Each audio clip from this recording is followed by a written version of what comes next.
Mengejutkan, pundit Malaysia memuji taktik Coach Sintayong. Kata itu layak kita sematkan untuk sebuah podcast Malaysia yaitu Astro Arena.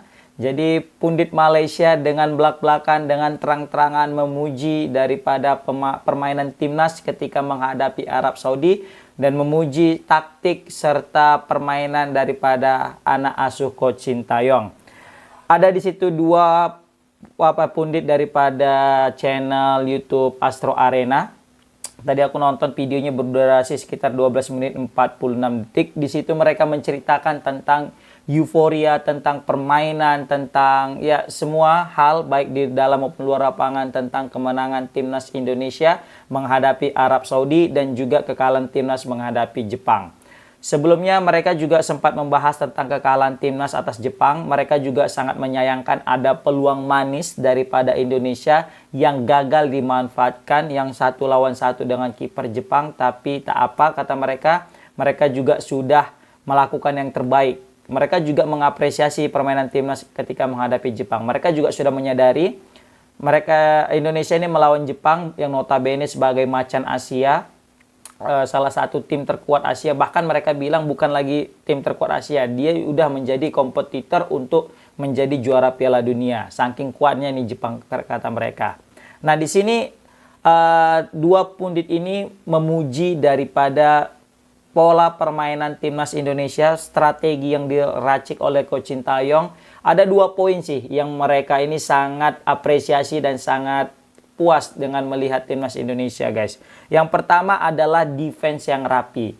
Nah, kita tahu timnas Indonesia memiliki defense yang cukup solid ketika menghadapi Arab Saudi, sehingga kita mampu menahan Arab Saudi tidak kebobolan, guys. Yang mana sebelumnya kita selalu kebobolan. Ketika menghadapi Bahrain kita kebobolan 2 gol, menghadapi China 2 gol, dan menghadapi Jepang 4 gol. Total 8 gol dalam 3 pertandingan. Tetapi kali ini ketika menghadapi Arab Saudi kita melakukan clean sheet yang luar biasa, guys. Ini menjadi bukti bahwasanya defense Indonesia, defense timnas itu berjalan dengan baik dan terstruktur. Berjalan dengan rapi serta amazing ya. Nah, inilah yang dipuji oleh pundit Malaysia ini tentang bagaimana Coach Sintayong itu merapikan atau buat tembok daripada timnas Indonesia itu begitu rapi, begitu solid, guys. Bayangkan, kita ini melawan Arab Saudi yang notabene menjadi langganan Piala Dunia yang punya ranking di atas, jauh di atas kita. Dia memiliki striker-striker yang lincah, gelandang-gelandang serang yang mobile, yang mana bisa saja menusuk dari kanan kiri maupun dari tengah. Tetapi karena memang rapat dan solidnya pertahanan kita yang digalang oleh Bang Jai, Rizky Ridho dan Justin Hubner, kita mampu menahan imbang Arab Saudi dan tidak kebobolan, guys. Ini sebenarnya menjadi catatan apik daripada timnas Indonesia bersama dengan Coach Sintayong. Maka banyak yang menyayangkan dari pundit-pundit, sebagian pundit ataupun sebagian komentator, sebagian netizen Indonesia yang mengatakan, walah Coach Sintayong parkir bus, Coach Sintayong kayak gini, bertahan, Coach Sintayong nggak ada negatif football dan sebagainya. Kita sebagai supporter timnas Indonesia yang memang betul menghargai proses, yang betul-betul yang percaya kepada pelatih dan PSSI, sebaiknya kita justru mendukung, guys. Tidak menghardik, tidak mencaci, tidak mengkritik, kalau mengkritik membangun nggak masalah. Tidak terlalu menginterferensi daripada pemilihan pemain serta strategi dan pola permainan daripada pelatih, guys. Kita tahulah pelatih lebih mengetahui tentang anak didiknya, tentang mengetahui tentang kualitas pemain kita di timnas, guys. Mungkin Coach Sintayong pengen juga total football, serangan nyerang terus gitu kan, mendominasi permainan layaknya kita menghadapi China.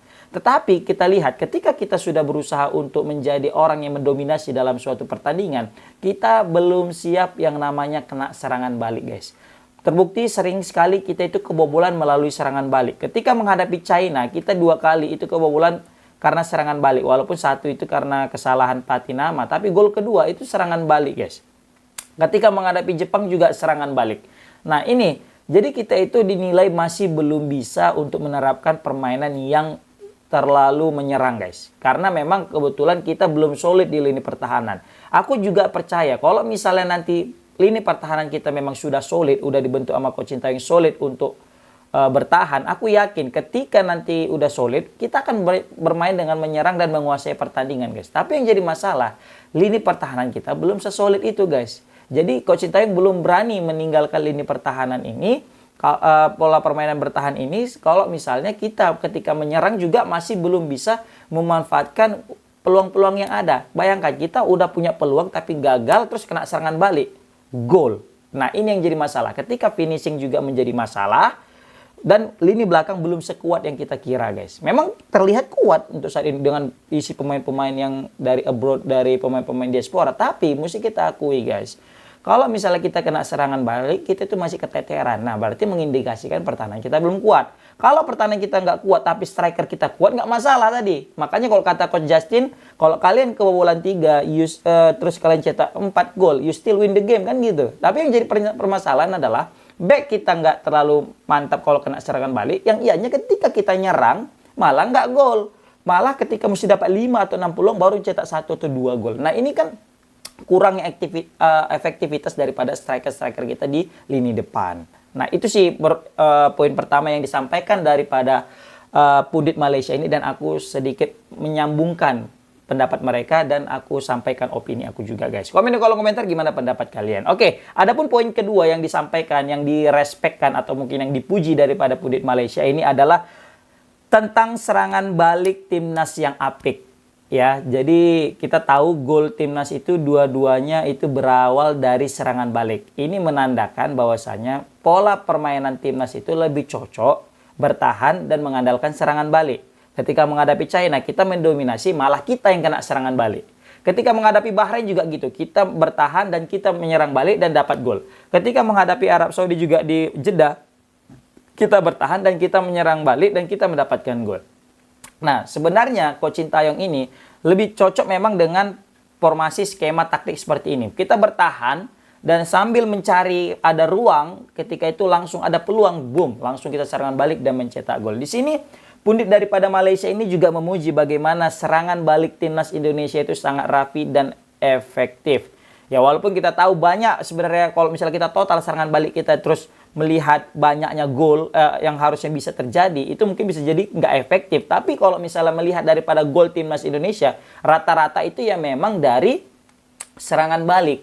Nah, jadi memang lebih cocok lah Indonesia untuk mengandalkan serangan balik, guys. Jadi dua podcaster ini atau dua pundit ini sangat mengapresiasi dan sangat memuji strategi timnas Indonesia, taktik timnas Indonesia ketika menghadapi Arab Saudi. Dan mereka juga, ya, ketika mereka mengatakan ini secara tidak langsung, ya, mereka memuji strategi ataupun taktik skema permainan yang diturunkan oleh pada Coach Sintayong, guys. Jadi untuk kita yang selama ini kurang percaya, krisis kepercayaan dengan Coach Sintayong, ayo mari kita rubah pola pikir itu dan kita lebih mendukung daripada Coach Sintayong, guys, seperti itu. Dan mereka juga memuji Marcelino Ferdinand di tengah hiruk pikuk tentang pemain diaspora, di tengah ramainya pemain naturalisasi, di tengah ramainya pemain keturunan yang datang ke timnas Indonesia.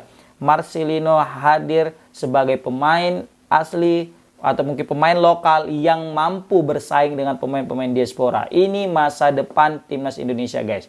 Ini adalah superstar masa depan timnas Indonesia, kata pundit Malaysia ini, guys. Jadi mereka juga sangat respect kepada negara Indonesia, guys. Aku juga sangat asik sih nonton dua podcaster ini, dua pundit ini yang ada di Malaysia. Sebenarnya ada juga lagi yang aku lupa pula namanya siapa itu ya. Ada juga selain daripada mereka dua ini. Mereka ini kayak lebih objektif dalam menilai suatu pertandingan, meskipun yang mereka bahas adalah bukan negara mereka tetapi negara serumpun, yaitu Indonesia. Mereka dari Malaysia. Kita tahu lah pasti berat lah untuk mengatakan hal-hal yang seperti itu, apalagi di saat timnas mereka sedang dalam keterpurukan. Maka dari itu aku respect kepada dua Malaysian ini, dua uncle ini, dua pakcik ini yang betul-betul membahas Indonesia dengan objektif, guys. Luar biasa. Komen di kolom komentar gimana pendapat kalian tentang taktik Sintayong yang dipuji oleh pundit Malaysia. Assalamualaikum warahmatullahi wabarakatuh.